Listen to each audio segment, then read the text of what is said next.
Hello, everyone, and welcome back to our podcast. I am Chris, joined by my brothers Adam and Eric. Hello. Hey, oh, sorry, I'm halfway through this. I was waiting for the salute. I was waiting for you to go. Hey. Yes, sir. And back to you, the command center. We are back in the room to talk more about video games and kind of continuing on from our last episode's discussion. In our last episode, we did a huge discussion on The Last of Us Part 2. We gave all of our feelings about the characters, the story, the gameplay, the graphics, and we started that whole conversation by talking about how people are rating it 10 out of 10 or 0 out of 10 and that whole spectrum. In the end, we actually never said where we fell on that spectrum. Like we kind of hinted at we're possibly, we're in different places possibly, but we never actually fell on where we are in that. And I think it's because we were still figuring that out for ourselves in a way. And we might surprise ourselves. So we're going to try and rate it so that people actually know where we fall on that spectrum of 10 out of 10 on the game. And Adam has come up with sort of the headings that we would normally use when we're discussing a game in general, and to take each heading, give that a rating out of 10, and then at the end average out the score to find out how we feel about the game overall and where it falls. So we might actually surprise ourselves at the rating. We might be like, oh, that's actually lower than I thought, or it might be higher than we thought. I don't know, but it seems like a very fair way to actually break it down. What do we feel about each element, and then where does that fall on the game as a whole, rather than just focusing on one thing, okay? So we're going to rate the game first, and then there's a thing going around at the moment. It's been going around for a while, actually, since the game was literally since day one. And it's this, you guys know about it, right? There's a petition that people are signing to get the game rewritten. Okay. Now, first of all, I can't speak on behalf of all of us. You will not see my signature on that petition. I don't really agree with it at all. I don't think it'll work. I know people, think, well, it's a democracy. Look, they're artists and they made the game. It's their game. They just put it out for you to play it. You don't own it, and you don't get to demand, what you want from it. You can be disappointed with it all you want. However, in a hypothetical world where for some reason you were given the reins to write the game, we want to discuss that because we think that's interesting. And maybe, like, depending on what our rating will be, maybe we'd see what changes we would have made, which would have brought up the rating for us personally. They might be like little rewrites that whoever's listening would disagree with. They might not actually be changes you would like. They're just changes that we would like. And we think it's an interesting conversation. So just to put that out there, this is not actually a stab at Naughty Dog. This is not like they did a terrible job and this is what they should do. They need to rewrite it. This is just a hypothetical kind of fun conversation discussion topic. At least that's the way I see it. Maybe you guys feel differently. No, this is serious to me, man. Can you not this see keeps me awake. My mood lighting? My mood lighting is very evil right now. I am. Yeah, he's got the Seraphite mood lighting. It's man, actually, I made a rubric. Scene, when Ellie has the pipe in the hall and it's just red light. You've actually got that kind of thing going on. Actually, let's just put that out there as well. Just before we start, a spoiler warning. Just again, in case you haven't watched the last episode, which was full spoilers. If you've stayed away from everything on The Last of Us so far, this will probably, because of the way we're going to talk about it so openly, this will contain spoilers for both The Last of Us Part 2 and probably The Last of Us Part 1. So if you've never played either of those games, there will be spoilers throughout. So as soon as the music starts, if you've managed to stay away from everything so far. Oh, yeah. People are not back. Not even the creators are holding back. They're like straight up on Twitter spoiling shit. The spoilers everywhere. But just like, you might be like Eric, you might have buried those leaks deep inside you. You might have went prone and divided and hid away from those leaks. But anyway, once the music starts, that's the final spoiler warning. Also, Eric looks confused. Eric, in the last episode, you talked about how you buried the leaks. Right. Yeah, you don't remember. No. I had a feeling you were making a reference to the last episode. I was. Good job. Yeah, but this is The Last of Us Part 2. Part 2. The Last of Us Part 2 does. Cue the music.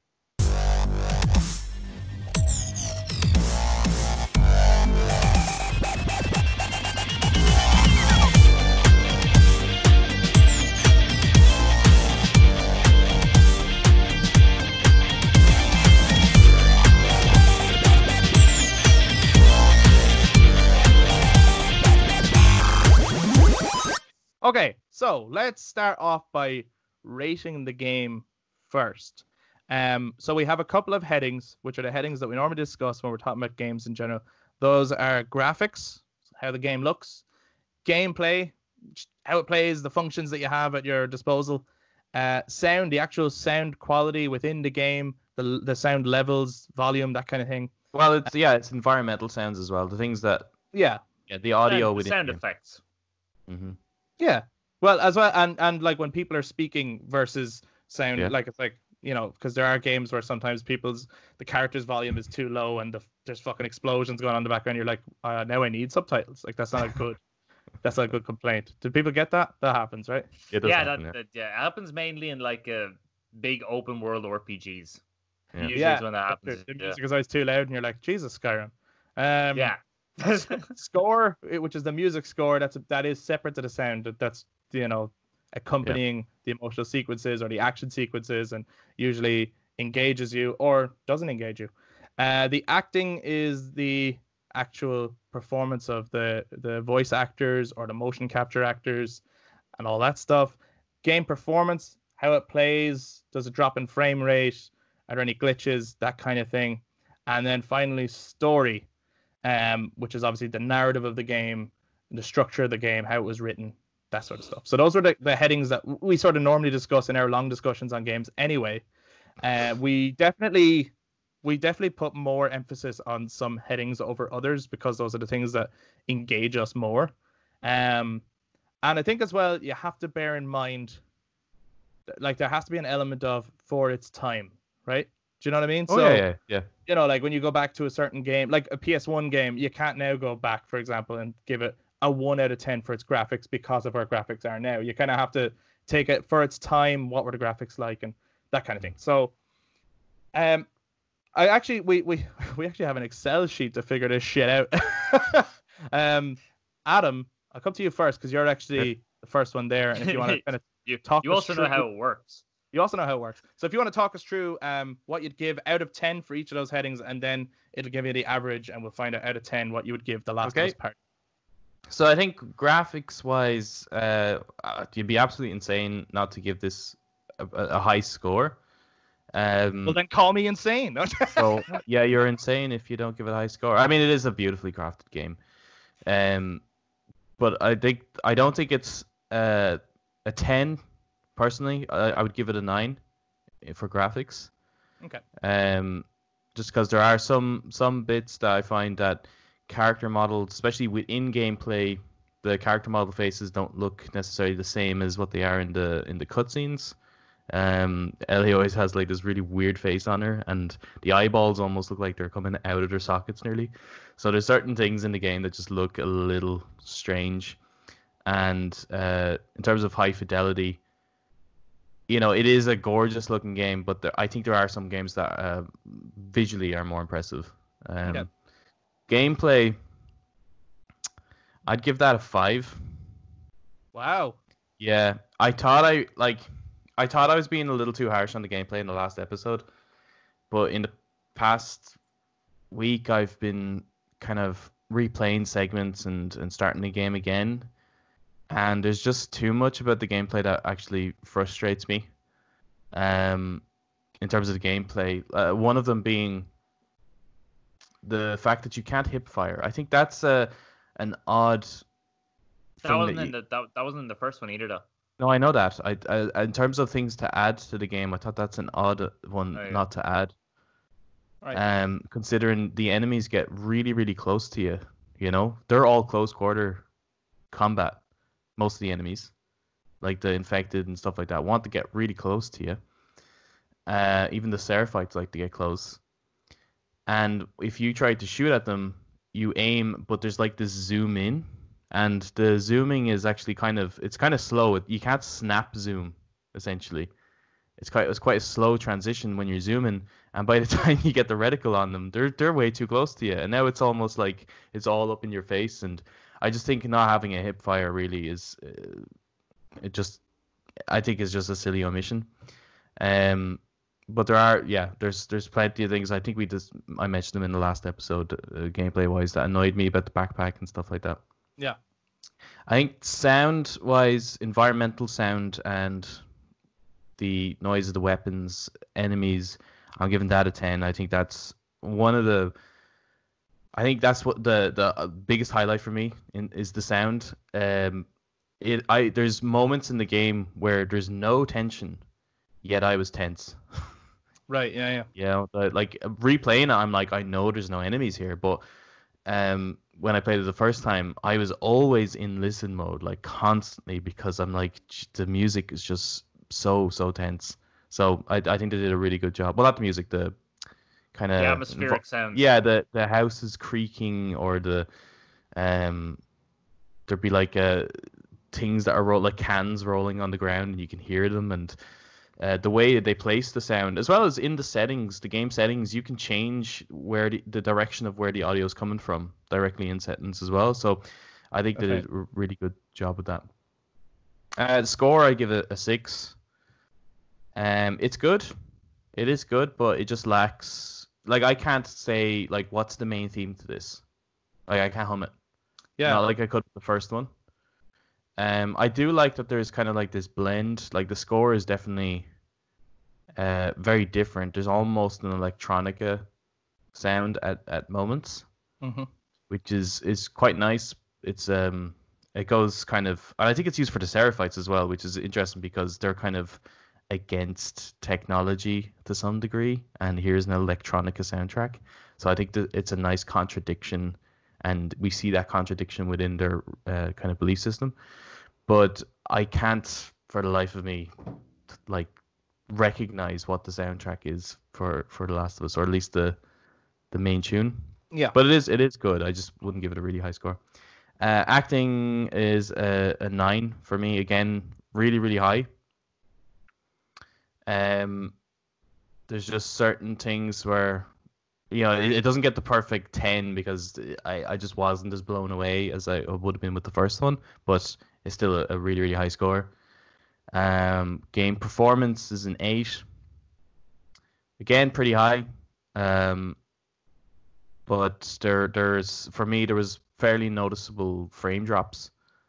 Especially when you're trying to turn the camera, I just felt like I was almost getting nauseous a little bit, which how much the frames were dropping, and buildings in the background not kind of appearing when they should, and then when you get a little bit closer, there they are, and I thought that was a little strange, but overall I think it performed pretty well. And then the story gets a 5. Wow. Yeah, I think the story, there's nice moments, but I think overall, I think the story is a mess. I don't think it plays out well. I think it loses. There's only one moment where I think it succeeds for me in terms of the type of emotion it wants to convey. And then for the rest of the game, I really have to almost overwork myself to try and get what they're trying to get out, get out of me as a viewer.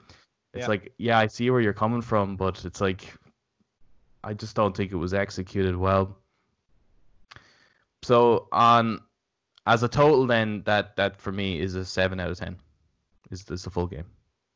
Just before we move on, actually, are you surprised? If you were going to say, out of 10, having not broken this down, I'd imagine you would have given this something less. Are you surprised it's a 7? Like, do you think it would have been? For me, I was like, thinking back on it, I think this is somewhere between a 6 and a 7 for me. Right. Yeah. Okay. So it's not. Yeah. That's not actually that surprising then. And I think doing this kind of breakdown helps, because I think out of frustration with the game, I probably would have leaned more towards the 6, but then I would be omitting the things that I liked about it. Yeah. Sometimes we get so caught up in the things we dislike about certain things, and we focus too much on that, and that's why we give it a bad score. Whereas, like here, like gameplay and story, I gave really medium scores. They're quite low. And for a lot of people, those two are, I suppose, the thing that they care about the most. But and maybe that's why people are giving it 5 out of 10 or less.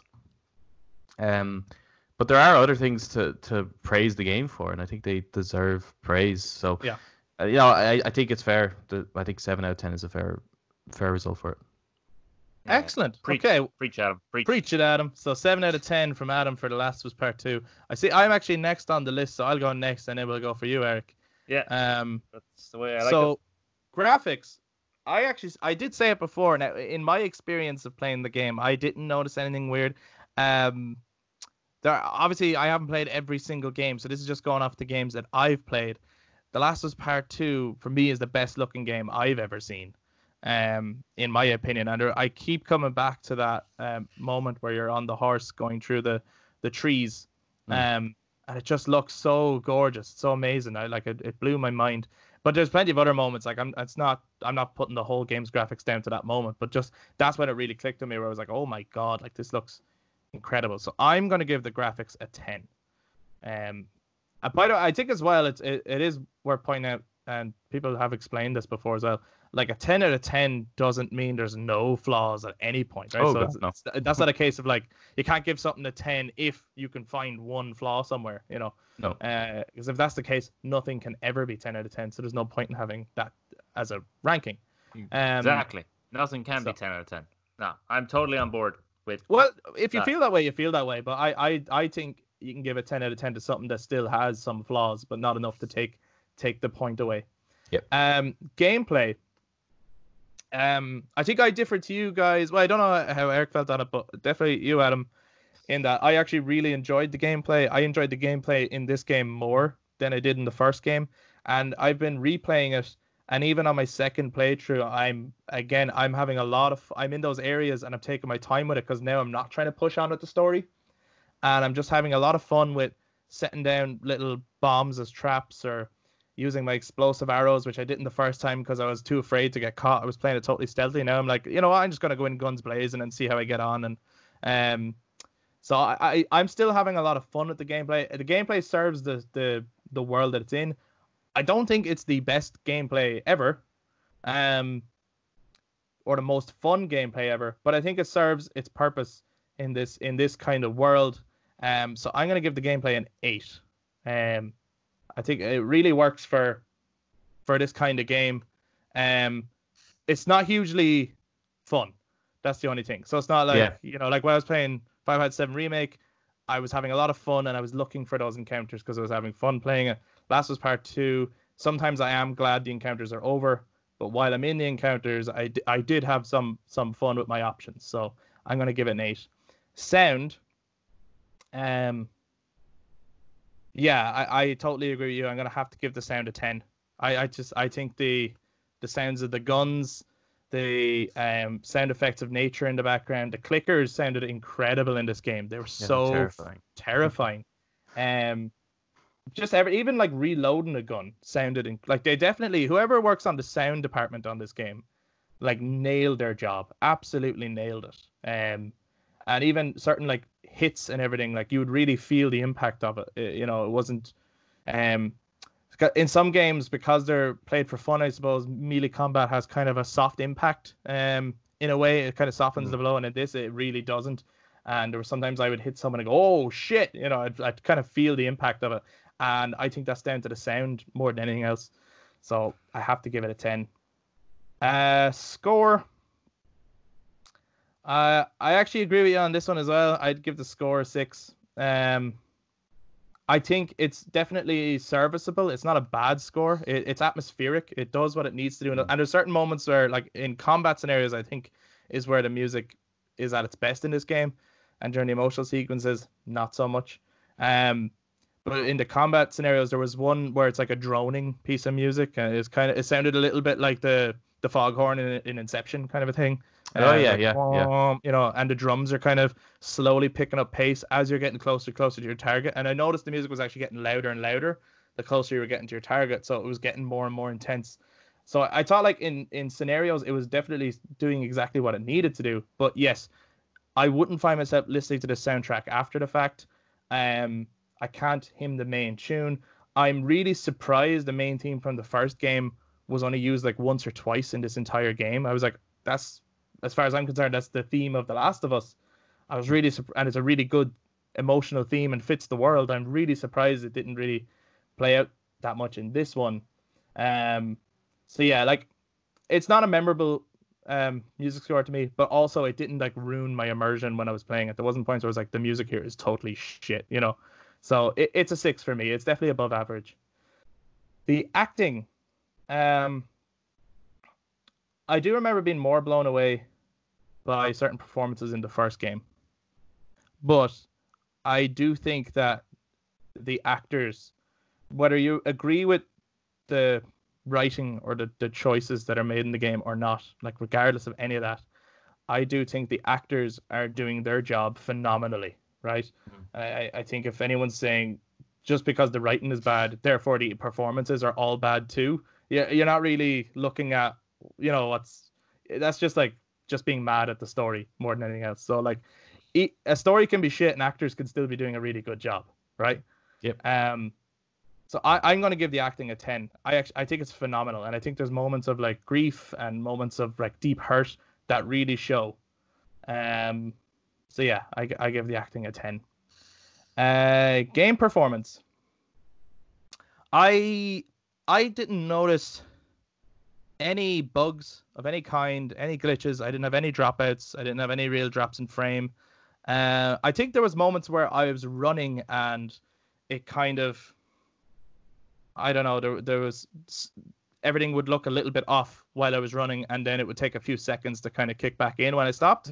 Yeah. But I think that's the only thing that I can think of in terms of how the game actually performed as I was playing it realistically. So I'm going to have to give the game performance probably like a 9. Like I don't think it was the smoothest thing ever, but at the same time, I do think it, like, I've seen so much worse when it comes to game performance, and Naughty Dog are actually really good at putting out an actual like well polished game. I can't take that away from them, and I do think for the most part this is an incredibly well polished game and performs really and plays really well. Yeah, there are some slow functions and things, so it does lose 1 point, but there's no way I can drop it down much more than that, in my opinion. And then the story. This is the hardest part.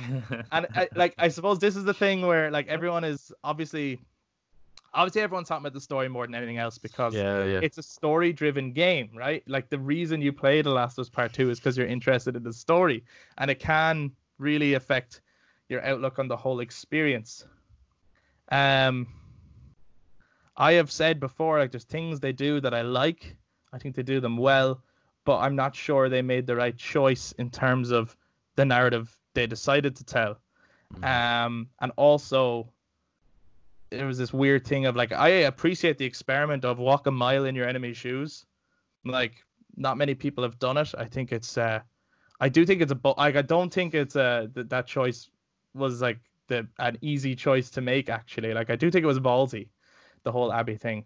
But there is something jarring about the adventure, and it feels like two different games. And maybe that's the point. There's a perspective thing going on, and maybe they hit the nail on the head by doing that everyone's split and divided, and that's part of thematically what the game is about. Maybe they're geniuses. But I can't help but feel I came away feeling overall quite disappointed with the story we got, which was the reason I got the game. I'm really torn on this. I think there's some really good stuff in there. I think overall I'd probably give the story like a 6 or a 7, but I'm not sure. I'm not sure. You want to break? You need a separate rubric just to break down the story. To break down the story, a separate grid, because like there's stuff in there that I think is really good. There's so much potential in there. It's just that the execution didn't land for me, I think. So I think it's a 6. Okay. I think it's a 6. Which still, I mean, I'm not surprised because in my head I was kind of thinking this number anyway. My average score is an 8 out of 10.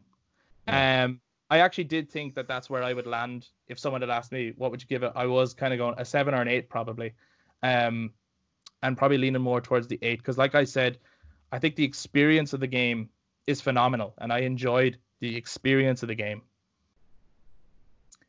But something wasn't right as I was playing it, and then the aftermath is when you finish it, you kind of feel, oh, that was a bit lackluster or kind of disappointing as a whole, actually, in a way. That was the feeling I was left with, even though I enjoyed the experience. And there's plenty of things in it that I think they did a phenomenal job at. But yeah, like the story, and there are some things that just kind of leave more to be desired. I was thinking, just before we go on to Eric, I was wondering, like, if this was a new IP, if this was a new game, we didn't know any of these characters, and this was like a interesting experiment where you play as one character and then you play as the other, and you see this perspective thing, I wonder, would everyone feel differently? I don't know. I actually personally think I wouldn't be as generous. Really? Yeah. Wow. Because Yeah. I actually think the general populace would. I think people would be like, Maybe. wow, that was creative and different. But because it's coming off of The Last of Us, it's like, well, this is not what I wanted for The Last of Us. And it's hard you can't fight expectations either, or. Oh yeah, no, you can't. In the words of Joel, see, there was a sequel, wasn't as good. Yeah, that's right. In the museum, he says that, and it's like they know it, right? Yeah. It's kind of like in the first game as well. There's a bit where Ellie's reading a comic. Do you remember? And to be continued. She said the only problem with these is to be continued. I hate cliffhangers. Yeah. And they're setting you up for there's going to be a cliffhanger at the end self-aware. of the game. So I wonder, did they know? It's like, look, we're making a sequel. We're trying our best, but we know it's not as good deep down. I don't know. Maybe not. But Eric, let's go to you now. I'm very curious to see. I'm very curious to see what our ratings are like at the end of it, like who has it the best and who has it the least. But okay. So graphics are amazing. They're not best graphics in the world. But yeah, like you said, Chris, when you are in the forest on the horse, that they get me. I was like, I am in the world Last of Us. Look how lush and beautiful this is. Do you also wish you could have Snake Eater with that? Yes. You're going through like. Oh my God, yes. Yeah. Go through like crawl through the tall grass or something. Snake Eater with glass. My God. It's at areas I feel like it lacks in a lot of the rich color tones that the first game actually had. It's the minute you get into Seattle, all the colors go really like drabby. Like they're all kind of gray and everything looks kind of. Now I suppose that's fit with the tone of the world, and it is set within spring. I'm assuming it's spring, when the game is set. So I understand what they're going for, but I just feel like some of the colors, some of the graphics are kind of lost as you're playing it.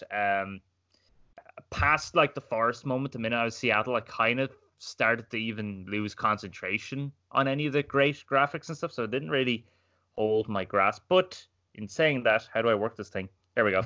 I would give it an 8. In saying that, okay.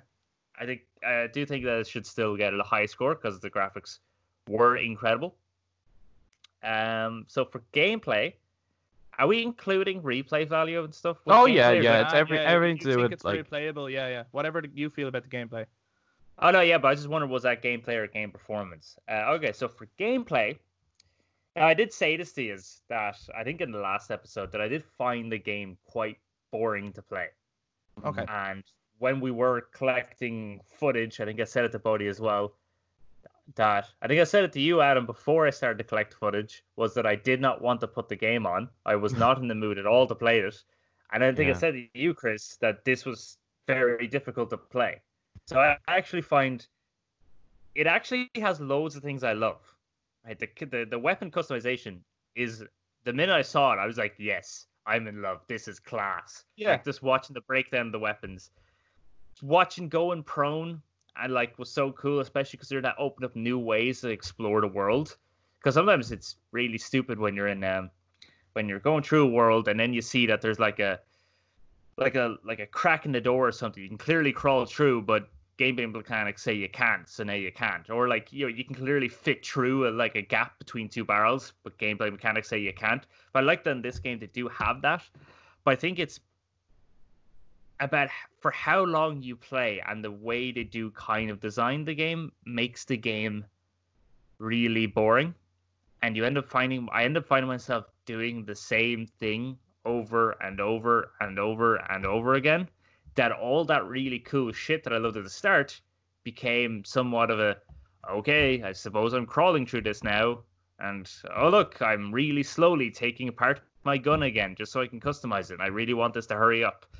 So I found that they added really cool shit into it.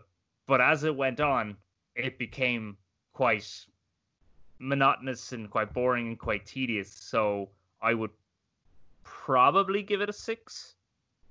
Yeah. Okay. Let's give it a 7, actually. I think a 7 more. Yeah. About a 7.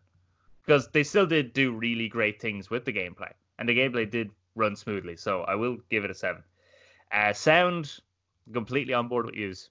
The sound, I think, was definitely one of the things I praise about this game. Like, the bit I heard the clicker, I was like, those clickers sound different, but it's a good different. I am shitting. I can make a shit house out of the amount of shit bricks I'm shitting right now. I was waiting for the quote. You always have a banger of a quote in every episode. I was waiting for it. That's good. That's so good. Sorry. So yeah, sound I will give it a 9, to be honest, because that was. Hey, work with me here. There we go. So because the sound quality just for the infected alone was amazing. The whistling, this like not just having that the scars whistle to alert each other, the sound of the whistle was fantastic. Yeah, there's something really eerie about the whistle, isn't there? Really was. I was like, I am more on edge now than the dogs all of a sudden. And especially the first time you hear the whistle. You hear the whistle, you hear the arrow traveling through the air, and then you get hit. And just the sound of the impact, I genuinely jumped. I was like, oh, fuck. Yeah, that moment is absolutely incredible. So that's why I've given like the sound a 9, because I just think the 9, like just everything, the atmosphere, the creaks, the gunfire, the sound of the enemies, everything about the sound was absolutely fantastic. Now for the score. Oh yeah, hold on before you go on. You don't give 10s, do you? I don't give 10. Nothing ever gets a 10. No. From you, yeah, okay. So actually, that is the highest score I'm given, to be honest. Like that. That's weird. So nothing is ever going to be a 10 out of 10 ever. Nope, never. Wow. Okay, that's weird. Tough crowd. Yeah. Brutal. You are so mean. What are you talking about? 9 is still really high. Yeah, well, it's the highest if it's you. Your yeah. So your 9 is technically a 10. Yeah, so we could just say that it did get 10 out of 10 then. Yeah, your end score will have to be out of 9. No. Yep. Yeah. Yeah, you don't like that, do you? No, I don't like this stuff. If that is your highest, that is technically your 10. Yeah, if that's your highest, then that is still a 10. That's how that works, Eric. It's just a number. No. So are you sure you don't want to reduce that to an 8? No. But if 8 is the highest you'll go, then really that's a 10. It's out of 8, yeah. Sorry. I ended up just giving a 1 to like my highest, and everything else be like a 0 point something. Anyway, right, score. Definitely very disappointed with this score. And I think it was the more and more I was playing it, the more and more I was like, is there a score to this game? Like it kind of just in one ear out the other. Wasn't really paying attention to it. Again, yeah, I was waiting for that main theme to come into it, and it wasn't. Sometimes they kind of like tickle you a bit with, are we playing?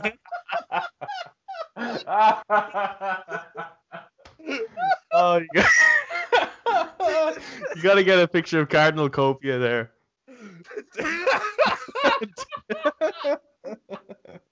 Oh God, yeah, okay, sorry. So how did the score tickle you there?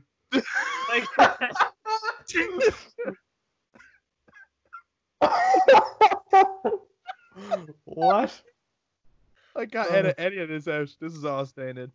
Because they're teasing you essentially with it, right? They're like, oh, we're gonna play it. No, we're not though. The sound is now that we cut out the score. That's it. You have to. It's like the opposite. It's like the opposite to your problem with the Back to the Future score, right? Because you always convinced that in Back to the Future they play the main theme every 5 minutes and it drives you crazy because you hear it too much. And then in this, it's they are about to play it and then they don't ever. Yeah. And then also like for The Last of Us, like I think one of the scores that really stands out to everybody is just after Joel and Ellie have their fight, and then they're riding on the horses, and Tommy's with them, and they have like all the lovely Lord of the Rings traveling shots that they have, and then they play that really nice music, and that always stood out to me. That was just incredible. Beautiful, and it doesn't have anything like that in like the entirety of the game. So the score, I do think, is definitely at its weakest, and I think I said that even with our first impressions video. Yeah, you did. You said you weren't happy with. Yeah, you did. Yeah, so I'm giving that a 5, and I will 5 there because it just wasn't great at all. I genuinely at times did not notice that there was music. I actually didn't notice that there was like an electric sound or anything. It just in one ear at the other, it just didn't stand out to me. Maybe I needed to turn up the volume, but that's the way it was. So acting, sure, it's acting. Just Naughty Dog. I mean, like they do great acting in like all their games, even Crash Bandicoot. They got a Bandicoot. It does not get a 10. Nothing gets a 10. Nothing gets a 10. It's not even going to get a 9 because I don't think all the performances were great. Now, I don't know if this was down to the actual directing of the actors that, some of the characters had to portray their character in like the most boring way possible. But I found that some of the characters were quite boring. They were quite 2D. There was nothing really to them. Sometimes it just kind of seemed like I really like the character of Jesse, but sometimes I genuinely feel like he was just delivering lines. Okay. There was nothing really to him. Now, again, there's nothing wrong with the actor. I'm not going to blame the actor. The actor did his job. But I just felt that, like, if there's nothing really to him, what's kind of the point in having him? Same with, like, Mel. I liked Mel being pregnant. I liked Mel being alone and everything. But again, kind of just seemed like delivering a few little lines. Didn't really have much. What was the point in having her? Jordan kind of seemed way too aggressive. Actually, no, I didn't mind Jordan. Actually, Jordan was cool. Who's Jordan? Who's Jordan? Jordan is he's the guy with the hat, and he gets his scar in the face. Right, okay, yeah. That guy. I missed his name, but yeah, he's a prick. Oh no, he is a prick. But actually, I will actually have to give kudos to him because he's supposed to be a prick, and he does make he's a prick. But I will give the performance like a 6. No, not a 6. Jesus, what am I saying? 7. Why won't this thing work? Work for me. There we go. 7.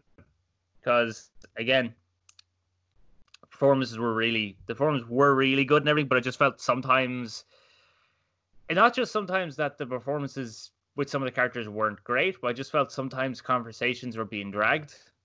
And you know what I mean? Like, just, I don't know, there's something off about it. There was like, I think, like, again, we can both agree that the best performance is Ashley Johnson because she can go from... Hold on. Who's that directed to? We can both agree? We can. Who's not here? Who's not here? Who's not included in that? Me. You both can agree with the statement I'm going to say. I do agree. I think Ashley Johnson was incredible. Yeah, she was. If she's not at least in the running for some sort of game award at the end of the year, I would say she deserves best performance. I'll be shocked. Yeah, that was.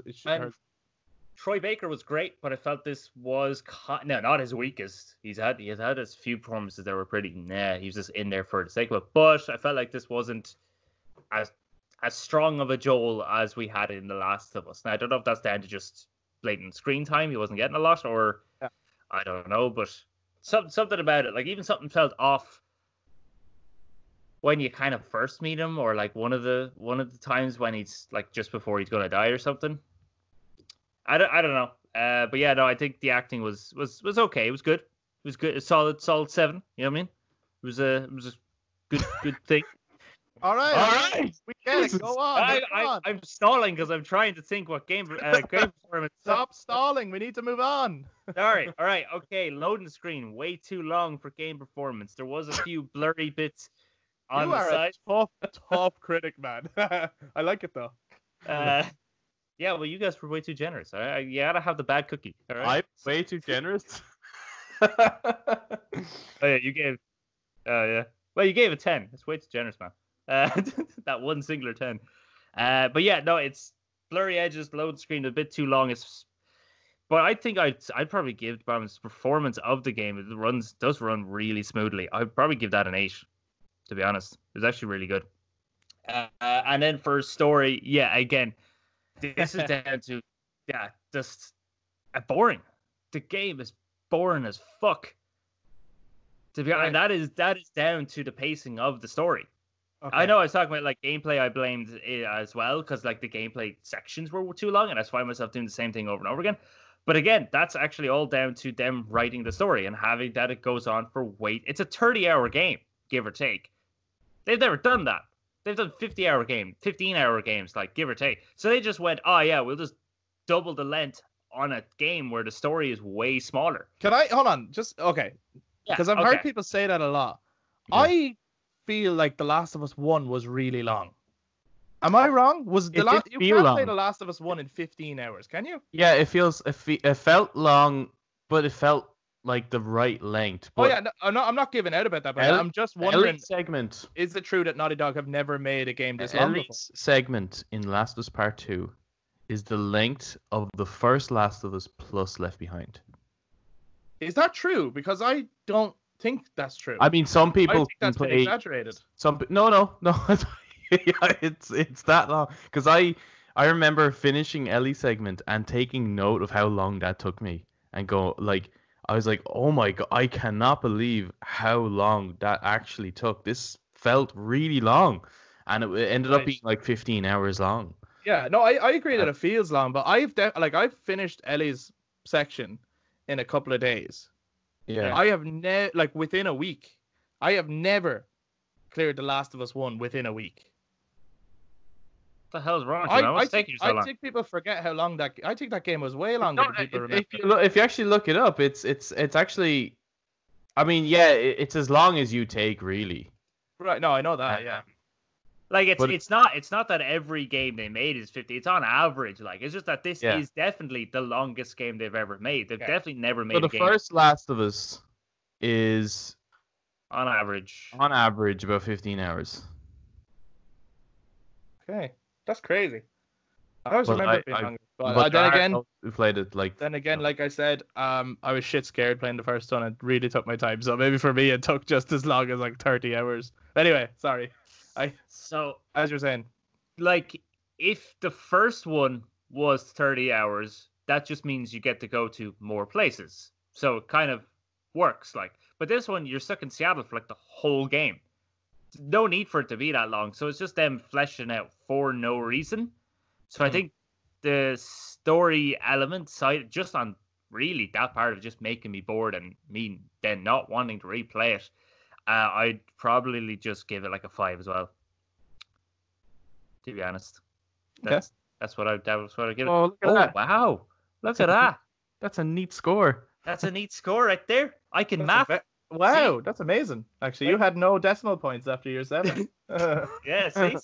So, I actually mathematically planned all that out. I knew that's what was going to happen. That's why you gave no 10s. That's why I gave no 10s. So Eric's score then was 7 out of 10 as well. And that's actually what I probably would have given it. Was probably a 7. Yeah? Okay. Yeah, if we didn't break it down. So, yeah, okay. So actually maybe none of us are surprised. We probably are. Our scores are probably all as we probably would have given it had we just said, okay, out of 10, what would you give it? But it's cool to break it down that way, actually. I enjoyed seeing the breakdown that way. So the two guys are 7 out of 10, and I am 8 out of 10. I did know that I was going to be a bit more than you guys because, like we said, I definitely enjoyed this game more than you two. But that being said, I'm not blind to the game's problems. I don't think it's perfect by any means. So I'm not one of those 10 out of 10 people. But I certainly don't agree with the 0 or 1 out of 10 star. No. Like, that's fucking that's ridiculous. Nuts. That's fucking nuts. Regardless, if you actually see the way we broke down that score and, like, look at those things, that is fucking crazy. Each to their own, but fuck me, that's crazy. So, okay. It's a good thing this episode's PG-13, right? Yeah, absolutely, yeah. Oh, yeah, I'm going to bleep out all those fucking crazies I just said. I'm only joking. I'm not going to bleep them out. Let's go on to we said that we would, as a fun experiment, rewrite The Last of Us Part 2, or at least give like a very small synopsis or summary of where you might have taken the story. Now, this could be just a restructuring of what they did in terms of like, I actually really liked where they were going with it. I just didn't like the execution of it. It could be that you're just robbing elements from it. That's like, I like those elements. I would bring them into my sequel, but I would not bring the rest of it. Or it could be I'd use none of it. This is what my version of The Last of Us 2 would look like. It could be anything, right? And again, this is not shitting on Neil Druckmann or Naughty Dog. That's not the idea. We're not saying, oh, this is what they should have done and everyone should petition for this. That's not the idea. This is just sort of a fun hypothetical. If you were to rewrite it, how would you rewrite it? And I'd love to hear other people's kind of fan rewrites of The Last of Us 2 as well. I think that'd be really fun. And to see where we agree and disagree on where we thought the story should have gone. So, Adam, we haven't heard from you in a while because you were the first to do the rating. Do you want to tell us what you would have done with The Last of Us Part 2 had it been in your hands? Oh boy. And then we can all, and then everyone can hate you. Yeah. That's what happens right now. It's like whatever we come up with, people are gonna hate us. Yeah. It's very clear that writing a game is not easy. Oh yeah. But I thought it was, no? I thought you could do it like in your sleep. Yeah, man. I don't really know where I would want the sequel to go. Like, I thought the first one, I was one of the few that like didn't necessarily want a sequel. Right. I wanted to maybe explore new characters in this world, which I know we got, but if that would mean without having Ellie or Joel. You know what I mean? Like, just if we're going to do new characters, just have new characters. So is this where you're going? No. I'm just thinking about now, if you were going to do Joel and Ellie in the sequel, how would you do that? Because I think the first one, it does leave us wanting to know what happens next. Yeah. There's that cliffhanger. Will she find out, etc. And like, we kind of get it. We get it in flashbacks, but yeah, I think it definitely left a lot to be desired. I think it lost the impact. Because I feel like you don't get the opportunity to carry it as a player and experience it happening in real time. It's like, oh, it happened long ago, and it's like, okay. I think we mentioned before about teaching Ellie things like how to swim and stuff would have been great. Like, I said last time was that my favorite part of the game is the birthday scene. Honestly, I would want the full game of that. Like, like those moments between Joel and Ellie is what made The Last of Us special. And we didn't get any of it, except for a few flashbacks. But it's really only that one flashback, the birthday sequence. So I was just thinking about how would I restructure this game that we got, essentially. Okay. And I think I would definitely have Joel in it a lot more. And the reason for that is because I think what does make The Last of Us so special is the relationship between those two characters. And if we're going to watch that relationship fall apart, I think we need to see that happen. So I was thinking like having patrols, like the patrols that you're doing at the beginning of the game, like, you could do them with Dina as well, but have some with Joel. And it shows the life that they have in Jackson, but there's kind of like have an overprotection from Joel as well, like almost like not letting her go free or whatever. I don't know, maybe it's like an over fathering kind of thing. Yeah. And perhaps she wants to, there's the whole thing at the hospital is eating at her. It's like she feels like there's something that Joel's not telling her, and perhaps she decides that she's gonna just leave and go search for the Fireflies herself. And then Dina can go with her, and then you can still have that relationship and that moment. But I would have that's the reason she leaves, in search of her. Like, she wanted her life to mean something. In Jackson, she feels like it can't. So she wants to go find the Fireflies and find the truth of it all, I suppose.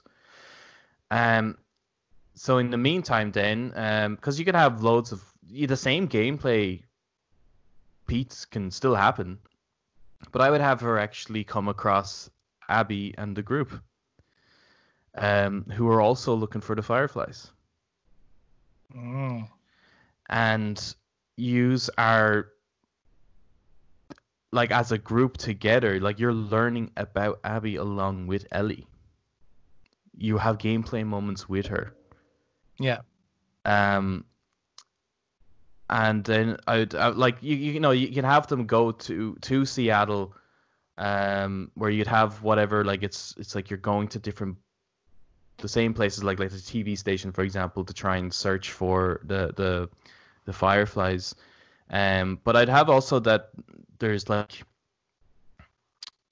you know, Ellie's starting to develop a relationship, not a loving relationship, but a friendship with Abby. And that I'd have Dina being a little bit more of a wise, you know, character, kind of trying to pull Ellie away a little bit, where maybe she sees it as a form, Ellie might see that as a form of jealousy, but it again just reminding her of Joel's overprotection. So again, Ellie decides, no, I'm going to do this with Abby. I'm going to, like, go find the Fireflies. So I'd have them, like, on their own. It's just Ellie and Abby on their own going to, let's say, something like TV station to try find the Fireflies, and get ambushed by the Scars. So you have your introduction to the Scars at that point. And that would separate the two characters. Now it's a matter of, like, so you could have the things like Ellie going into the underground train station and stuff with the infected, and, you know, you still have those same gameplay beats, but it's her on her own. Which, you know, that was most of the game anyways, is Ellie on her own, so it's not much different. And I'd have Abby on her own. And it's the two trying to get back to the main group now, which is Dina and the rest of the Abby's crew. And you could have that Ellie goes, like, when she comes out, she comes to that Hillcrest moment, and then when she have that cutscene, you know, the one where she jumps down and it's the hand goes on her mouth, she turns around and it is Joel. So Joel, Tommy, and Jesse actually came after them, trying to bring Ellie and Dina back. So now the like, although Ellie wants to break away from Joel, it's still, they're trying to get back to the group because they find that there's a bigger thing going on. And then I would have Abby, who is getting away from infected and Scars, come across the WLF. She comes across Isaac, and she finds out that, well, Isaac was a friend of her father's, and he's actually ex-head of the Fireflies, and she finds out that the Fireflies have actually joined the WLF, so Abby finds a purpose here. So you can still have the encounters that Abby would have with the Scars and Lev and all that stuff, and helping and going to the hospital, and all those story beats, you can still have them. And then you can still have, in real time, the fight that Ellie would have with Joel when she finds out the truth and stuff. Yeah. Yeah. But they're happening in real time. And then eventually we'd have them all, stories crossing crossroads. They all come back to, let's say it is the theater that they were hanging out in, the main group. They all come back to the theater. And that's the moment when Abby realizes who Ellie actually is, and sees Joel, and then you could have that whole death scene of Joel play out there. Right. And then because the theater is set up like an arena that you fight in, I would have that it's not a boss fight against Abby, but rather it's you fighting all of the crew. They now become NPCs in that fight. But you know them all. But you know them all. You've developed a relationship Wow. the whole way up through the game. They're calling each other's names out when you've shot them and stuff, but they don't have, like, you know, boss health or something. Like, it's literally they go down just like an NPC. They have just become an NPC in this fight. And then you still have that, like, Abby goes to Santa Barbara with Lev. You can still have that whole thing play out. I'm not really sure how I would particularly end it. I think in that situation you kind of want Abby to die, but I think the fact that you as a player didn't know any of that, and you're building this relationship, you're learning about Abby, you have no reason to hate her, like, at all. And and then eventually she becomes, I suppose, the villain of the story, I guess. Yeah. But then having her afterwards, having that flashback showing Abby's backstory, so you get context as well.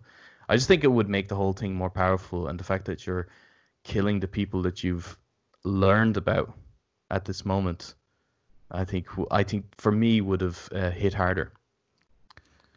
I think that structure makes a lot of sense, and I think Yeah. Getting to know the characters that way, and having Joel and Ellie's relationship at the heart of the story, but also finding those moments to keep them separate. I take that idea of Ellie trying to get away from Joel and Joel struggling to hold on to Ellie, and her getting closer and closer to the truth, and him trying so hard to hold on to her and hide the truth, and it ultimately leading to his demise as a finale piece is definitely a stronger. As I would agree, I think that's a really good. Yeah, some powerful stuff. If I was like on the panel and that's what you pitched, I would go, give him the money. That's a good idea what he's doing there. That's a good idea. So yeah, I think that's solid. What about you, Eric? What rewrites, restructuring, or changes would you have made for The Last of Us Part 2 to make it a game that you would prefer? Oh, almost the same thing as Adam. I was actually a little scared the more Adam's talking. I was like, oh god, is he just going to say all my ideas? Okay. I mean, look, hold on. Weird. First of all, we actually had a lot of same ideas. It is hard to, when you're talking about rewriting something, it's hard to totally separate away from as if it never existed. So you do kind of find yourself, you do find yourself kind of going, okay, these are the changes I would have made, but these are the things I probably would have kept. Because, I mean, like we all showed in our rating there, we didn't give it a 0 out of, which means we wouldn't change everything. No. Do you know what I mean? So, but anyway, so there's probably going to be some similarities. So what I would do is, like what Adam was saying, actually start off with a patrol, but actually, so kind of, show just like for like the prologue, much like in Jackson, actually show how Jackson works. So show as you're walking around Jackson, do a patrol to take down the infected. It goes off without a hitch. Maybe you're like a little bit intense or something, but showing how like the relationship with everybody, and the relationship Ellie has with Joel, and the relationship Ellie has with Dina and Jesse, where it's not estranged, like, it's not bad or anything. They're all 3 good friends. And then one particular day they go out for a patrol and then they get captured by the Scars, and they're brought away. Joel and Tommy then realize that they haven't come back, so they actually go out to look for them. So for it will actually keep my head. It's like it will jump between the two each time, and Ellie, Dina, and Jesse will wake up in I don't know, some warehouse or something that's surrounded by the military folks who are actually the surviving remnants of Fireflies, who were looking for Ellie, but they don't know which one is Ellie. So they just found a guy and 2 girls. So they just took all 3 of them. So they're going to use Jesse essentially as kind of leverage to get one of the other girls to confess that they have the immunity thing. While then Joel and Tommy are trying to find out where they are. So Joel and Tommy will always deal with the Scars essentially, because they're out in the wilderness. So I was kind of thinking the idea that the Fireflies have taken over a city that's near Jackson or something. So it's in the same county, just so it's not, or same state, just so it's not ridiculous that you're traveling across America just to fucking hunt down these people. So that it's actually relatively close. Yeah. So the Scars are outside the city. They're one with nature again and stuff, and they have a deal with the Fireflies. The Fireflies give them sanction, to give the Scars sanction to do whatever the hell they want, as long as they don't enter city, and as long as Scars, get the Fireflies the girl, and then the Fireflies just don't kill the Scars then. So they have this kind of a unity with these two. So Tommy and Joel are fighting the Scars while trying to get into the city, while Dina, Jesse, and Ellie are trying to escape from this urban labyrinth to try get out, because Ellie knows that the Fireflies will kill the other 2 if she finds out that, well, if they end up finding out that she's immune. But this can lead to Ellie questioning, why are the Fireflies so violent? Why are they so aggressive? Why do they seem so desperate to find it? Considering Joel told her that there's supposed to be a lot more kids. So yeah, there's dozens, right? And it doesn't mean anything. Yeah, that's what the Fireflies, quotation mark for anyone who didn't actually can't see. But I just tickled you there with a quotation mark. So that can then like lead to when they do meet up. When Joel finally breaks into the city and when Ellie is finally essentially breaking out of the city, when they meet up with each other, Ellie can confront Joel, and that's when they learn the truth. Right? Put in, obviously, in the escape, they'll probably have like a boss fight with Isaac, and she'll kill Isaac. So that makes Isaac even more prominent character, because he'll be there from the get-go throughout the whole game. While you can have like Owen and Abby and all of them kind of in the background, they seem like characters. Maybe you could have Abby and Mel, actually, it'd suit Mel or Nora or something, to be really kind to the girls or something like that. Just to show that they're all not all savages. Isaac has gone a little crazy. And maybe Isaac, kind of just in scenes to show Isaac and all them, Isaac could be like a father figure to Abby. So I might maybe not actually have that Abby's father was the doctor, but have that Isaac as like a father figure to everybody. You know what I mean? Like maybe even have him to go on as like some crazy vicar character. Like in the old world, he was a vicar. So he's like, he sees everyone as almost like his children or something. He's joined he's like the leader now of the Fireflies. So he has that kind of mentality. So he puts on this kind of priest fatherhood idea. So when Ellie kills, or Joel, maybe one of them will kill him anyway. And after they've obviously figured out that Ellie has found out that Ellie is the one with the immunity. But anyway, they'll burn down the whole place. They'll kill a lot of the Scars and the Fireflies. They'll get back to Jackson. You have another nice moment. It's winter. You're going on your patrol. You go with Joel, you know what I mean? Maybe it's a few months later to kind of like slightly to bond again after their argument, kind of after destroyed everything. You go into a house like just to kind of take shelter from the storm. And then the minute you go in, there's Abby and Owen and Mel, and they're all there. And then maybe Abby's holding a shotgun.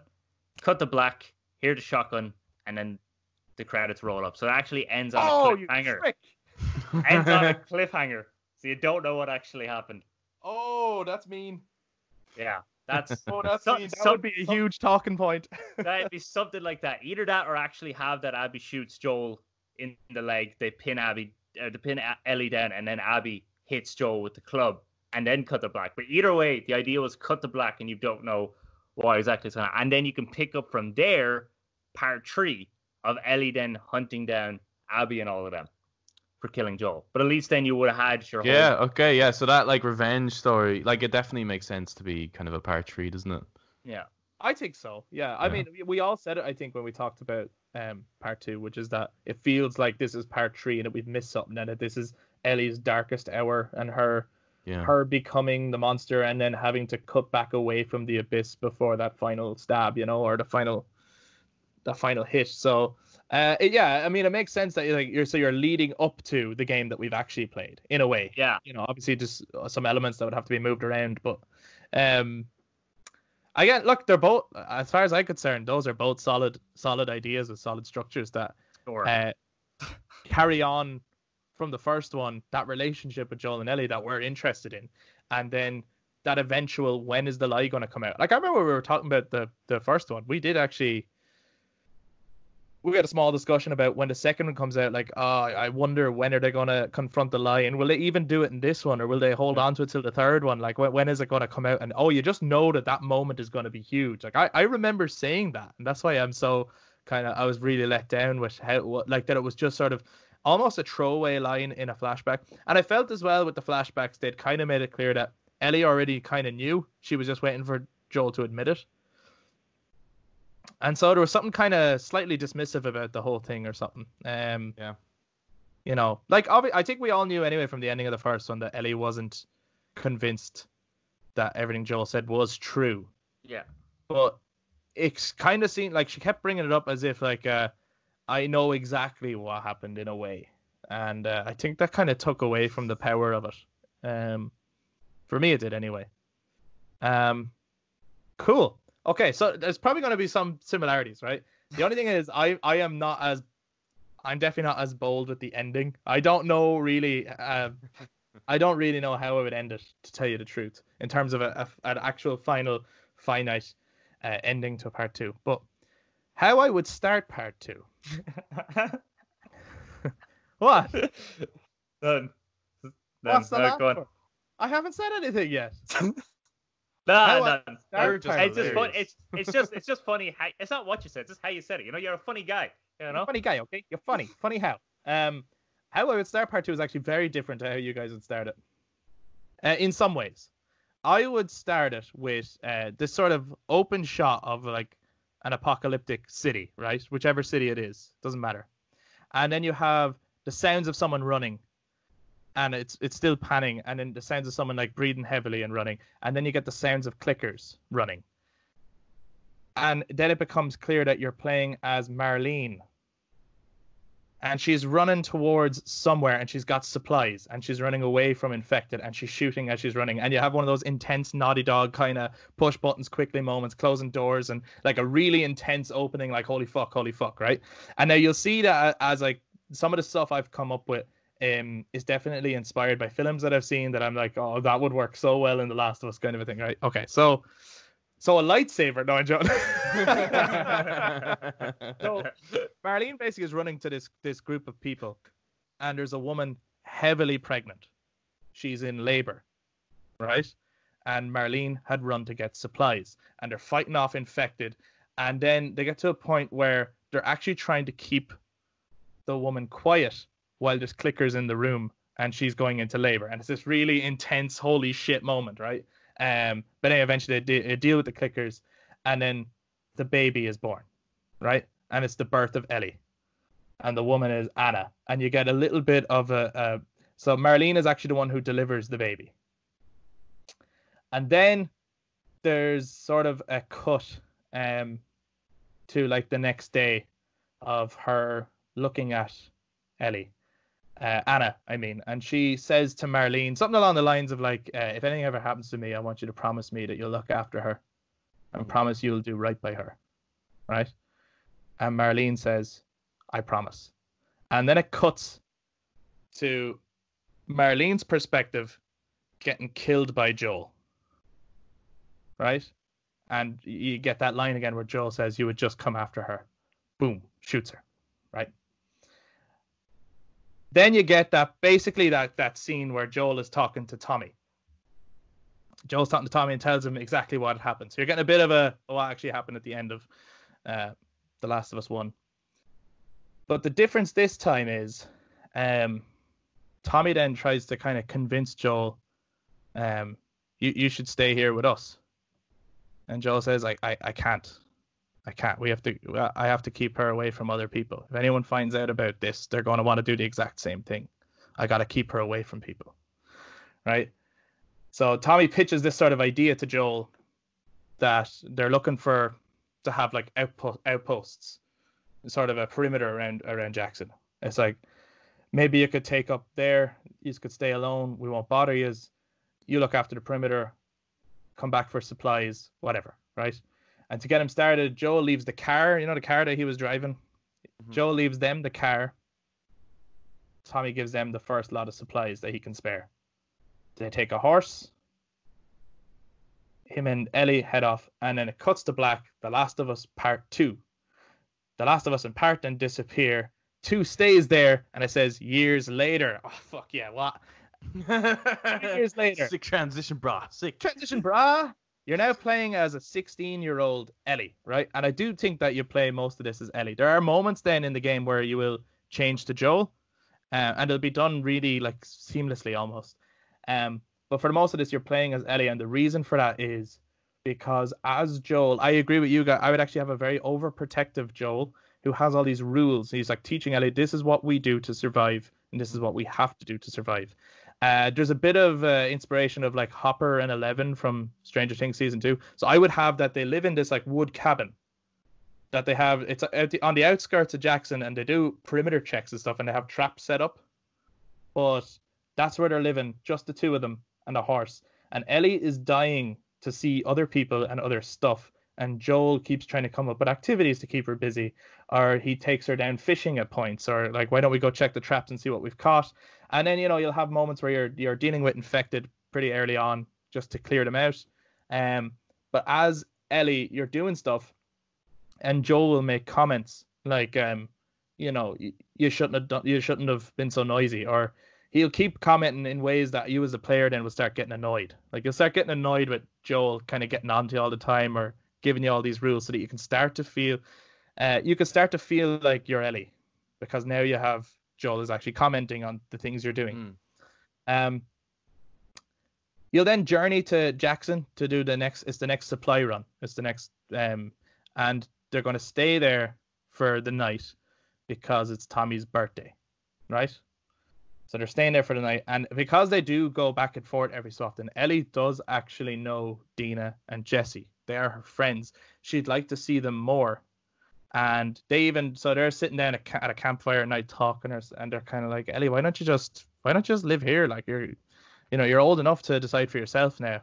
And she's starting to kind of think about that she's getting older. At the same time, Joel and Tommy are in a pub kind of talking and sharing stories about when they were younger, maybe.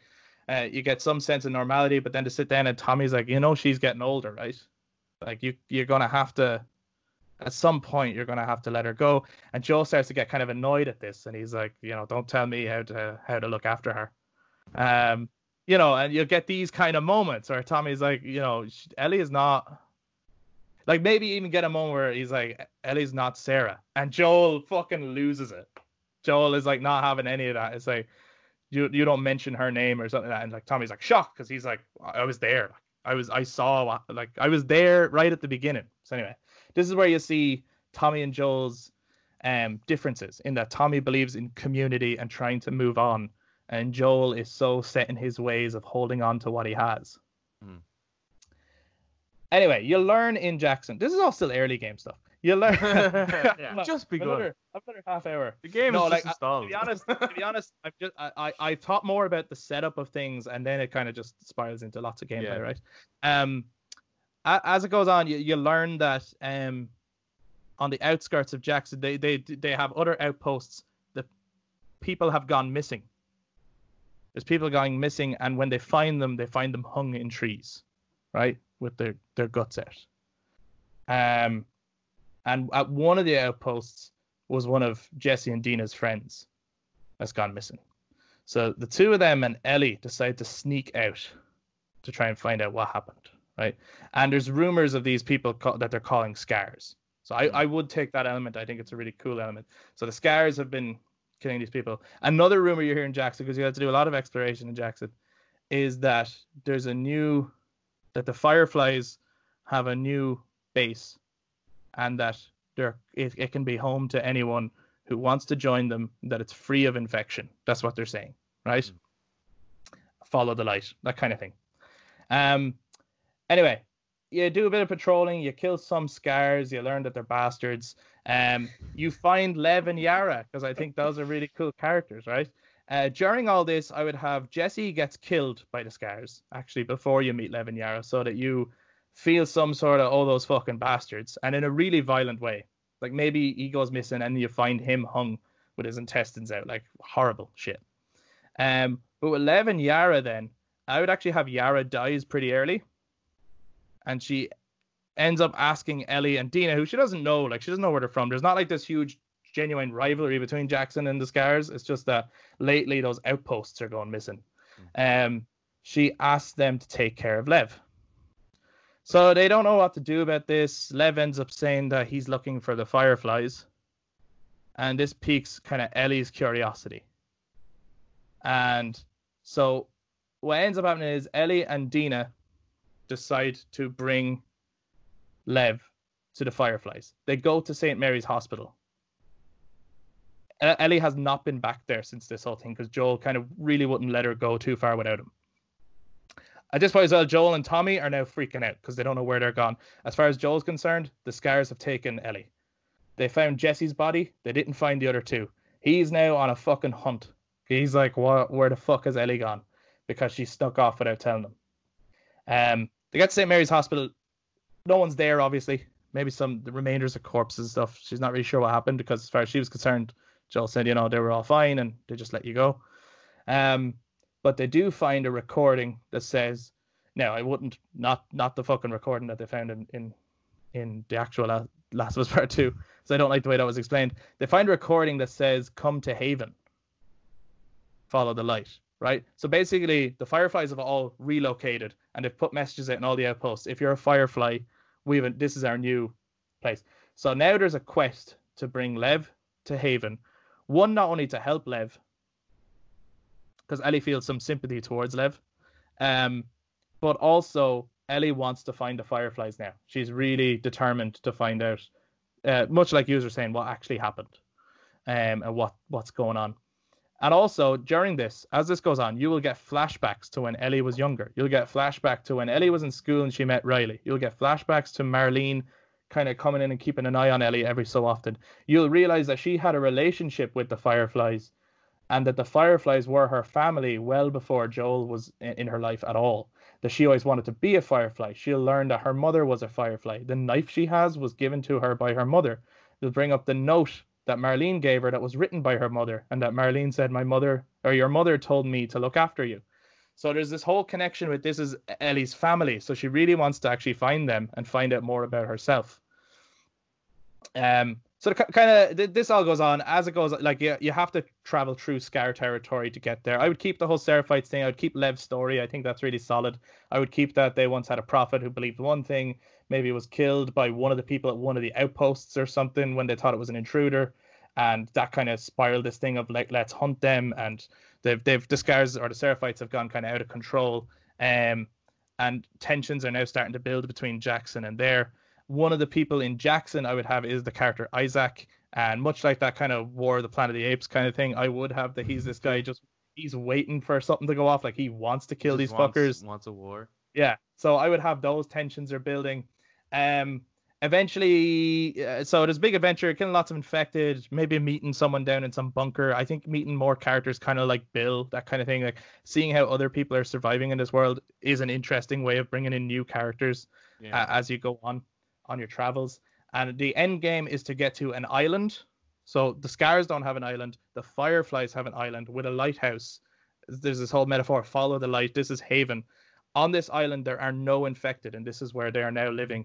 And they have a port that they heavily guard, and they bring people back and forth only if they're not infected, and can kind of prove themselves as you know, people that they can trust. Like they have to let their weapons go if they're going there. They can't bring their weapons with them. At points you'll play as Joel, kind of following on Ellie's trail, and he'll realize that what Ellie is doing, where she's heading, and what it will mean. And he's like, as far as he's concerned, like obviously Ellie doesn't know it.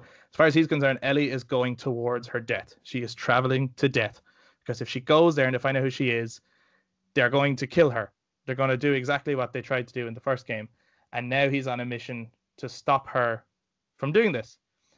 This will come to a head, and at the end of the game, I suppose, on that island, you'll have the final kind of confrontation where Joel is again killing the Fireflies, and Ellie is begging him to stop. And they end up having that conversation that needs to be had, which is that they are going to kill you. And she's like, but that's not your choice to make, and all this, and it'll come out and you'll break down and they'll have like an emotional exchange of some kind. And then I'm kind of torn on how to end it. I do think it needs to end with Joel's death. Ellie kills Joel. No, I wouldn't go there. But no, part of me thought it would be really cool that as this is going on and you're getting to know Lev, that I think I would have it that Ellie and Dina are not romantically engaged at all. Okay. But that Ellie that they start to fall in love on this trip, so that you can see that relationship grow. Because like I didn't really care about that relationship in the actual game, and maybe if you saw that actually happen, and then you would see that this is what Ellie now needs a future. Like she's gonna need people in her life. She can't stay with Joel forever. She's gonna get to an age where she needs some sort of romantic interaction. She needs friendships. She needs that life. She's getting to that age, and I think that's an important story to bring up. Whereas Joel is not ready for her to grow up. Essentially, right? That's the kind of theme I'm playing on. But I thought it'd be really interesting if in the end, and actually, yeah, fuck it, that's it. Dina, her family were Fireflies. She brings it, and that's why she's so interested in finding them too, right? She's invested in this quest too, and that she's actually the one who brings up the idea that the Fireflies could help Lev. And so she, in the end, wants to kill Joel when she finds out what he did. And maybe Dina kills Joel. And that leaves you so conflicted about it because Ellie has fallen, and maybe hopefully you as a player have fallen in love with this character as it went on. Like, who knows? But now you have two characters you love for different reasons at odds with each other. But I would definitely end it with Joel's death. I would definitely have that be the talking point of the ending of the game that then sets up the next game. I think I have a messy structure. I'm not fully sure where it kind of ultimately goes, but I know that those are the kind of the things I would want to focus on, and those are the elements I would want to put in there. That's a pretty solid idea. I like it. I'd play it. With our powers combined. My other rewrite is where you play as a video game version of Neil Druckmann with a chainsaw, and you go around killing everyone who doesn't like the game. No, I'm joking. But those are both our ratings of The Last of Us Part 2. Is one of us missing? No, is it both there? Those are all right. Both our ratings of The Last of Us Part 2 and our rewrite ideas for The Last of Us Part 2. Again, not a full script or anything like that, just ideas. But love to get a discussion going on this. So first of all, if you haven't gone through that kind of methodical way of ranking the game, and again, you still might go, no, I think that's dog shit and that's dog shit, whatever. But it'd be interesting to see methodical score of the game in that kind of way, where everyone feels about it. And then also, it would be great to see what people would have done differently if they had the chance to write The Last of Us 2, or what ideas they would have liked to have focused on, even if it's only a small thing. Like, these aren't fully fleshed out ideas at all. But if you had a small idea that you thought would be interesting to bring in or focus on, it would be really cool to see what you would have done. And that kind of concludes our discussion on The Last of Us Part 2 for the moment. This game is a huge talking point, so it's bound to come up again. There'll be some point where it's like unpopular opinions, and it'll be like, I thought The Last of Us Part 2 wasn't that bad, It'll be like, what the fuck? Or something like that. It'll come up again, I'm sure, in some sort of discussion. But for now, let's park The Last of Us Part 2. Those are our ratings. Those are our rewrites. Please get in touch to let us know yours.